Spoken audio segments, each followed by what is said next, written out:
Hi, I'm Redman from DGZ Media, and today I'm going to do the news. And I have somebody in on the call with me already. This is Justin. He works with me Yep. with Apples and Astronauts, building games pretty much.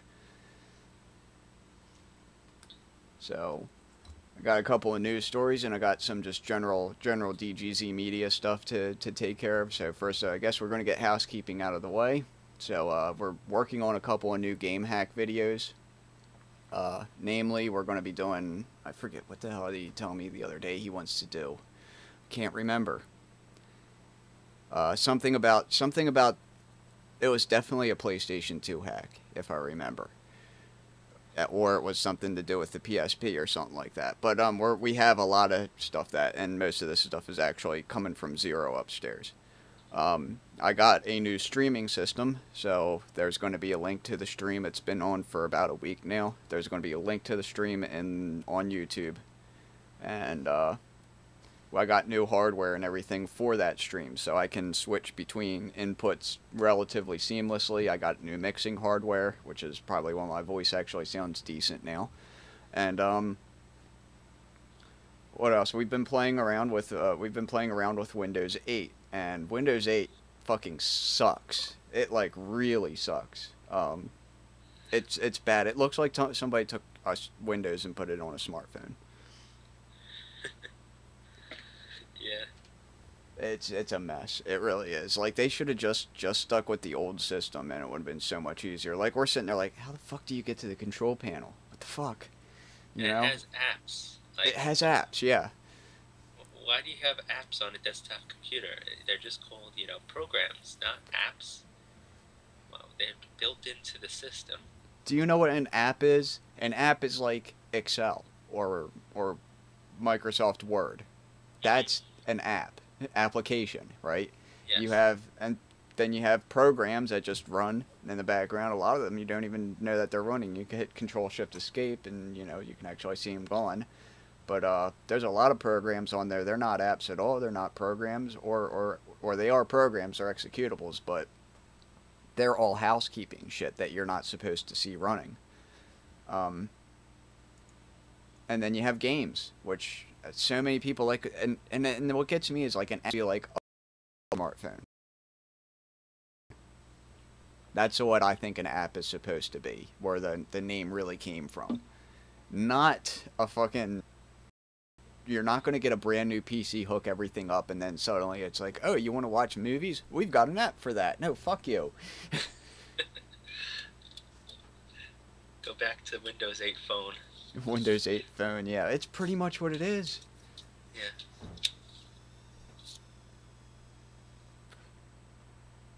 What's the next point? Next point was Apples and Astronauts. I've started up a group of indie programmers. We have Justin here's part of it. We have Test Zero, Band Panzer. Let me see here. Actually, go down the list. Yeah, Wolfenbach, Avalanche Mouse, Andre, Super Strider, Sword of Destiny, and Wuxi and Wolfenbach. And the group right now, most of these people are designers or artists or whatever. I'm always looking for talent and just to try to get some of these resources into the games. And right now we're working. The basic concept was to just get a bunch of people together and see what kind of ideas we could come up with and what we could produce. We're still sort of trying to get off the ground, which is why I'm trying to finish this first game. And that's going to sell for like $5 and maybe hopefully fund later games. The idea is evenly to people that input onto a game. Like if your name is on a game, you get an equal share of the money. So right now I'm working on a game called Epic Space, which is it's currently in its alpha development where you can fly around space and shoot enemies, and I'm putting in Gradius style weapons where you can switch between the weapon, or you can get, it's a buy system. Every time you kill an enemy you get credits based on those enemies. You get multipliers for your credits based on and bonuses based on the larger enemies and the bosses you take down. So the number keys 1 through 10 you'll be able to hit at any time and buy a weapon or buy a quantity of weapons. Like if you need to have a heat-seeking missile to get that one asshole that you just can't shoot, you press 2, and you've spent 2 credits, you get the heat-seeking missiles instantly put on your ship. Maybe it's like the currency is based on like some kind of a fuel source that would make sense. Like you could like instantly make, like say it's that's a good idea for the story, sort of have it be about antimatter, where you take the energy from antimatter and make matter out of it. Like you can say, oh, I need to have these rockets, so I'm going to convert this much antimatter to rockets. And you can also use that antimatter as currency credits. So there's that, and then it goes all the way up to where you can have the Gradius style options, like the guys that fly around your ship and shoot. And there will be a nuke command. For 10 credits, you can nuke everything that's currently on the screen and be done with it. The only thing it doesn't work is on bosses. It'll do like 500 straight damage to everything on the screen. But the other thing is if you don't have money for something, it's going to cost you twice the amount of credits, and you will be able to get it because people will loan you the credits. You're like backed by the mob or something like that. That's part of the story of the game. And they will loan you credits as long as you manage to kill enough enemies to pay them back before you get to your destination. You're in good shape.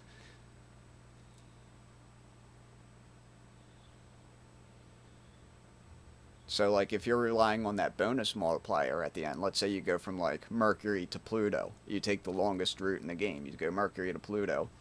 And, you get all this money because you've probably just survived, 30 or 40 or 50 stages. But you've had to blow your way through them, and you've had to spend money that you don't have to be able to get through that many enemies on the screen at once. Because level 50 is like 50 enemies on the screen at once. Well, it would be a boss at level 50, but level 49 would be 49 enemies that you have to take out. So you're going to get a massive bonus multiplier for this at the end. So you could spend money that you don't have as long as you're able to cover it by the time you get to your destination. Weren't you saying something about cutscene movies? Yeah, I do plan to have a couple of cutscene movies in it. For the main story, I do want to have like a sort of like, probably like it's going to definitely be like a B-movie grade sci-fi plot. But I do want to have something going on there, like with your character getting, I guess the idea would be like, the mob somehow gets a hold of one of your family members or something like that, and then you have to work for them, and because you're like the best pilot in the universe, something like that, or in the solar system, and the mob basically takes control of your family to force you to do this. So, but they know that you're an asset to them, so they will loan you the money that you need to get this done. For great justice. For great justice, yep. And it's going to be like you get to the whatever, you talk to these people, and you actually go through the storyline, and maybe have it at the end, of course, where there would be I don't know if I'm just going to be like, it'd be a good twist. You finish the mission, and the mob just says, okay, you worked for us, here's your family, done. Okay, that would be a twist. But why would that be a twist? Because no, but that is like the most not cliche ending ever. Like, it'd be like, oh, this is the end. Okay, here's your family back, everything's fine. What? Wait, what? You're supposed to, like, turn around and stab me in the back or something. Here it is. Here, I put a target on it right for you. Like, no, you've done your work. We're done here. Wait till the next game for the twist. Yeah, a lot of this you just told me today, so I really don't have much to say about it because I'm only hearing it for the first time. Oh, that's fine. A lot of these ideas, yeah, I've had in the last 24 hours. And we also have a game that's in the pipe called Cave Painting. This is one of Test Zero's ideas that he came up with, was where it's going to be like a Civilization style game, only you control a single person. And it's going to start in like cave painting. So, the Buffalo Hunt cave painting, the real famous ones? You can play that, and it'll be in those graphics, and you can live out that buffalo hunt. But as you kill things and as you get technology and you progress, and it's not going to be humans either, it's going to be like these little blob things that basically get sent in on asteroids, and they start to populate other worlds, and there's going to be other aliens like that and other creatures native to these worlds that have like exoskeletons, and your creatures have like their currency is DNA. So they can go and like you take down something that has like an armored shell, and there's a chance that your character is going to be able to evolve an exoskeleton right then and there. Now your people back home don't have exoskeletons yet. So all your followers, if you get into a war, you might have an exoskeleton. You might be able to fight against the more intelligent people. But the rest of your people are going to have the generalized upgrades, which eventually you're going to bring back and be able to, like if you say, oh shit, fire, you figure out fire. You bring it back to your tribe, you give it enough time, they have fire. And didn't Test say not to relate this to Evo because it's not? It is not Evo. It is not Civilization. It is not Spore. It is definitely not Spore. Because Spore, the individual, did not evolve in Spore.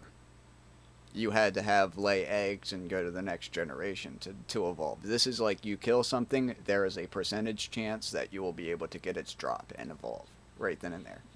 And when you take out a technically sophisticated enemy, like you could be in cave paintings mode still and take out a really sophisticated enemy and have like, you know, short range radar. So suddenly you go back to your city and it's a cave painting with like a radar dish on the top of it.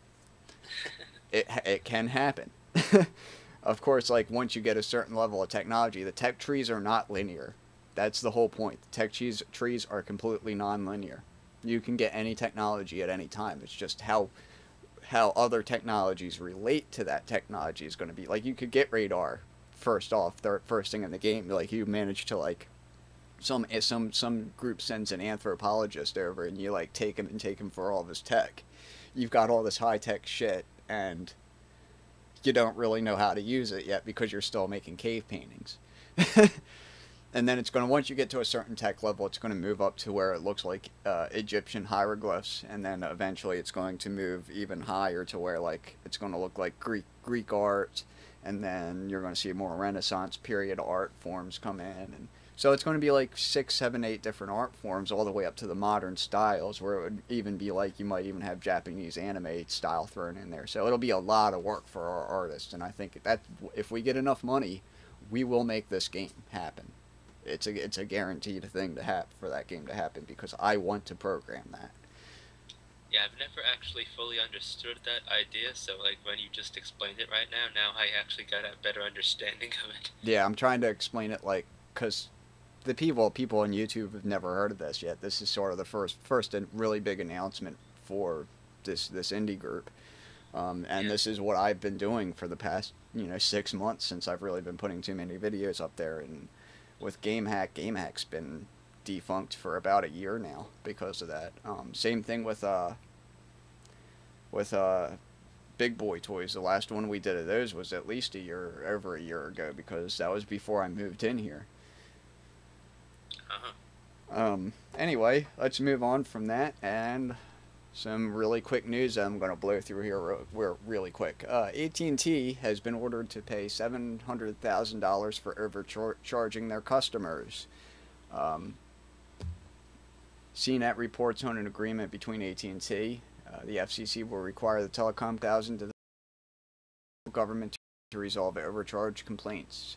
This has to do with when they switched T-Mobile, got bought out by AT&T. They were able to keep their old plan, but AT&T switched a lot of those people over to their new AT&T, where they weren't getting unlimited data, and people got overcharged for it. So that got taken care of finally, and yeah, AT&T really get their in general.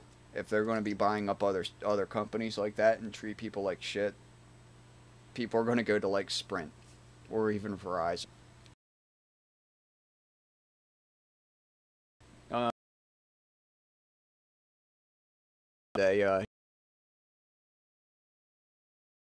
He's retaining his U.S. presidency. Yeah,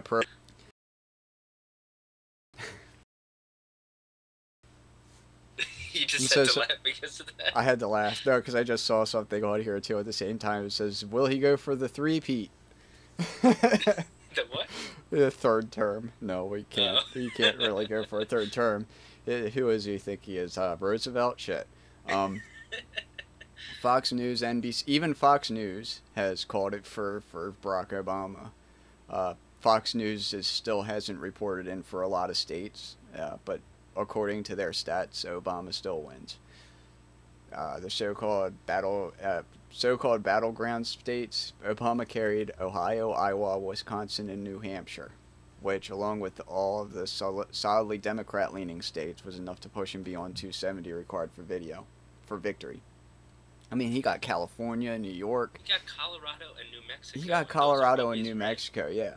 And personally, I'm a Republican, and I had to vote for him because there's no way I could vote for Romney. There's no way I could vote for Bush either because of what said. They're not Republicans. That's not Republican. It just isn't. He had a pretty decisive victory over 300 electorals. Well, it's like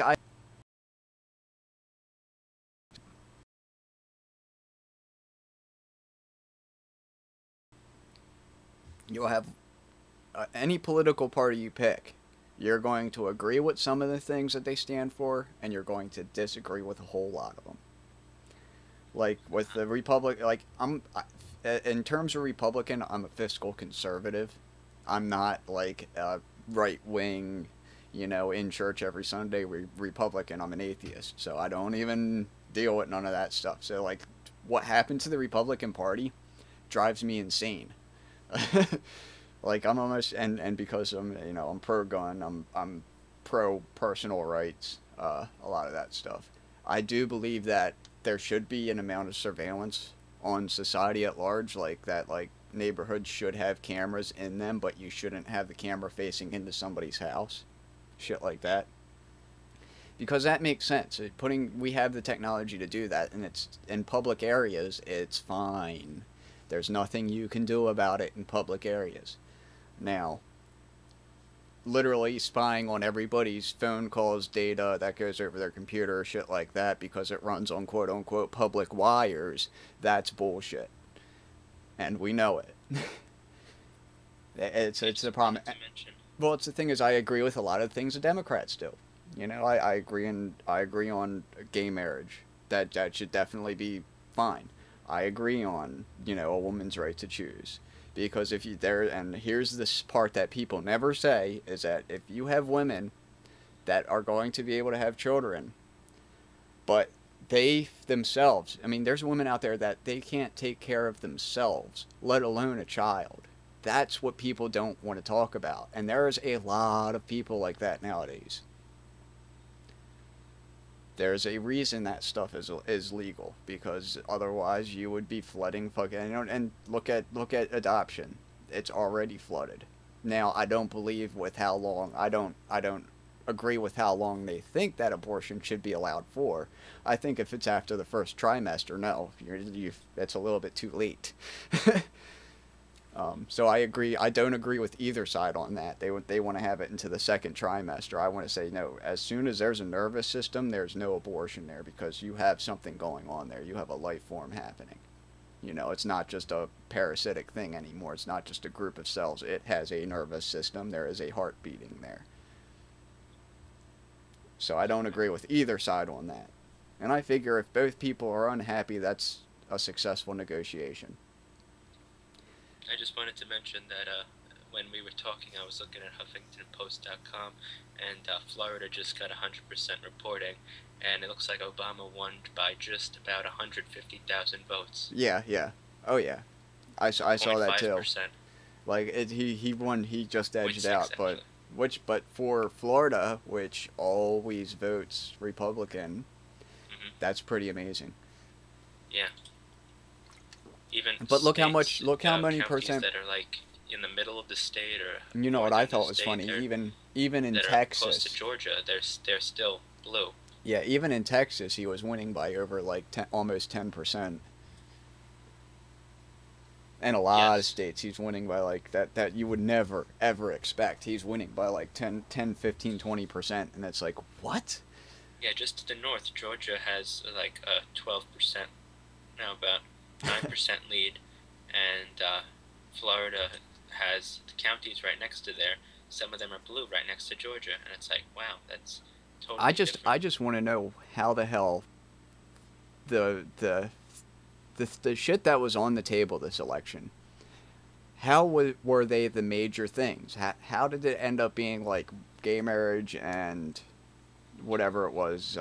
There's women's rights was a big part of it, and you know, that they were talking at first about taxes. I heard a lot about taxes and how Romney would basically give breaks to the rich and that sort of stuff.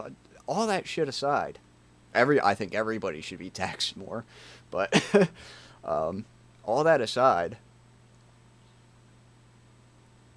how are things should be right now? It should be the economy, job creation, the fucking war that we're, the fact that we spend more than 50% of our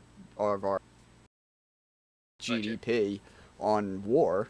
It's like 56. It's like, where was USSR right before it fell? We use more a large. Yeah, they were overextending. They were using more than 50% of their income on war and on their military. We use more money on our military than China, Britain, and like the top 5 nations combined. It's insane. The percentages are just through the roof. Anyway, we use more than even the entire entire continent of Europe. Oh yeah. That's hilarious. I thought that was like just ridiculous. Like, that's where we need to come down. If we cut 10% of our military budget out, we could still fucking rule the world and have all the rest of the stuff. But I've been hearing that it's not great for people that are coming back to the civilian life from the military, that they don't have a lot of job options and things like that. Right, absolutely. That you would think they would have. Well, you know where a lot of them are going? Private military contractors. It's why those places have taken off like crazy. Wars. If you've played Metal Gear Solid 4, that game says it all. I was about to say movie, but that game says it all. That the world has become dependent on a war economy, and it really has. And that's fucked up. The Cold War's over. So did you hear about Windows Messenger is going to be retired? Windows Live Messenger? Yeah, they're retiring Live Messenger. They are replacing it with Skype. You're kidding. Yeah. No, I'm not. Windows Live Messenger will be shut down March 2013 after 13 years of service. So Microsoft can focus its efforts on Skype, its recent $8.5 billion acquisition. Wow. Now, if I wish I had put some money into Skype when I had the chance. Because it would be paying $8.5 billion, that would be paying off today. Yeah, that's nuts because I use Windows Live Messenger all the time. Mm-hmm. That's like my main chat program. Yeah, it's going to be Skype now. And they're going to transfer, no word whether users will be able to transfer. According to the internet analysis firm CrimScore, WLM still had more than double the number of Skype's instant messenger facility at the start of this year and was second only in popularity to Yahoo. And that's because people that put Yahoo on there delete it like immediately because they find out how suck it is. Yahoo is like full of spammers. Yeah, that's all. It is spam. And AIM is dead. I mean, my brother uses My brother uses it. That's about the only person I know. But I only use it for the Facebook chat. I mean, the people back in like the early 2000s, I used to use it just constantly for chatting to everybody, and then it was the fact that. But here's the other thing though. The report suggests million unique users, representing a 48% drop year on year. By contrast, the number of people using Skype to instant message grew over the period. Mm-hmm. But I never really was a big fan of Windows Live Messenger, just because when I was messing with it at first, it was such a pain in the ass to get a username on it. It was just beastly hard because you had to sign up for 3 other fucking accounts first. It's like, oh, we want you to have a Hotmail account first. And it's like, well, I have my at Verizon.net. Oh, we want you to have this, that, and the other thing first. And I'm like, fuck. It's the same thing with Windows games. This is why I know why people hate Games for Windows Live now, because it does that shit. It says, oh, we're going to give you a Games for Windows Live thing. What's your email? It's whatever at gmail.com. And they'd be like, okay, you now are at blah, blah, blah at hotmail.com. And I'm like, whoa, what? Now I have another internet. I got another fucking email to deal with. Fuck that. I'll just leave it alone and not even worry about it. I already have two Gmail accounts. One thing that's bad too is the Rockstar Social Club. I mean, oh god, that is awful. That was why nobody played Grand Theft Auto 4 on PC. Yeah. Oh, did you hear Google went offline on Tuesday? Yesterday? Really? Yeah. New submitter. Streaming the election stuff? Huh? Cloudflare blog. Hold on. Circumstances. Google services being accessible for a brief time earlier Tuesday. To understand what went wrong, you need to understand a bit about how networking on the internet works. The internet is a collection of networks known as autonomous systems. Each network is a unique number to identify it as an AS number. Cloudflare's AS number is 1335. Google's is 15169. The networks are connected together by what is known as Border Gateway Protocol. BGP is the glue of the internet, announcing what IP addresses belong to each network and establishing the routes as one as to another. An internet route is exactly what it sounds like, a path from the IP to AS to an IP address on another.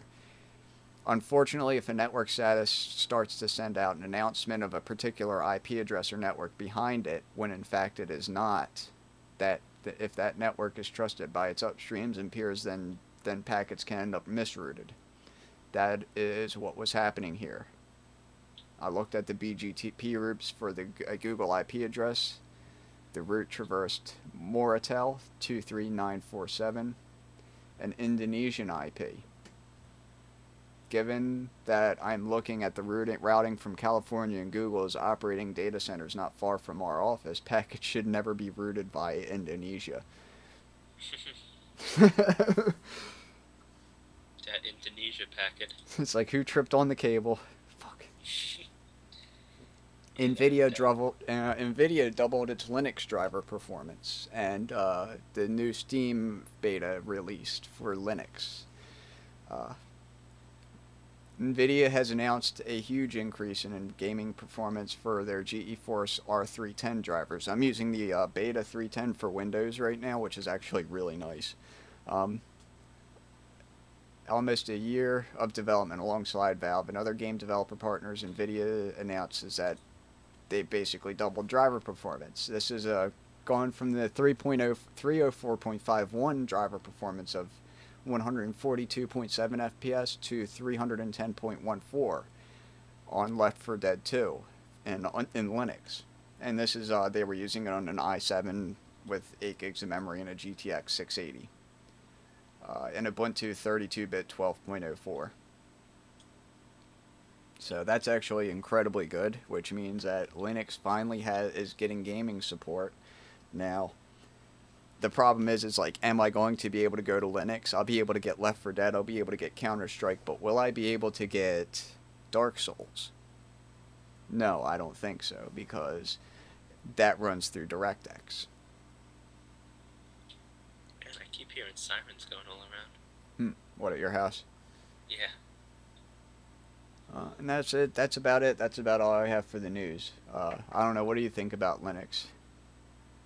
Linux, I've actually, for this new desktop that I built back in February, I had Ubuntu on it, and it was funny because I actually was running off the CD, and then I was like, I can't save anything, so I just loaded the actual Ubuntu, and I was messing around with it, and I was surprised by the fact that there was like no games for it. I mean, the only game that I recognized was, I think it was called, what was it called?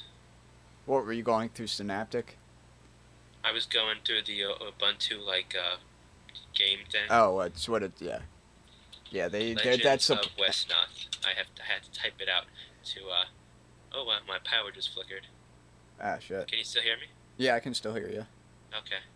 Yeah, Battle for Westnoth. That was the one that I actually recognized. And I was like, oh, that's cool that it's on Linux too. And that's a really good game. I mean, it has mods that make it like sci-fi and stuff. Oh, But the wow. fact of the matter was, there was like Nothing there, yeah. there was nothing like a regular PC game. It was nothing like, oh, I want to play a shooter. It's like, oh, we have this tank game. Like, Well, you want to hear what's play that? fucked up? Here's something for you about Linux. World of Warcraft is a game that the developers use Linux to create. Now, you can no longer get a Linux build of World of Warcraft. Figure that one out. Alright, and I'm going to leave it at that because this video is probably long enough, and later on we're going to be doing some Dark Souls on the stream and some Demon Souls and some other things, probably. And I'm going to do Gearheads and Gamers later on tonight, too. So, thanks for watching, and check out my stream. I'm going to put a link in the bottom. Have a good day. Does this get like Uploaded. It's going to get uploaded to YouTube, yeah. Oh, cool. That's why I sort of rapid fire through this stuff as fast as I can. You don't edit it at all? No, I don't have to. I've been doing this stuff for 10 years, man. Oh, wow. As long as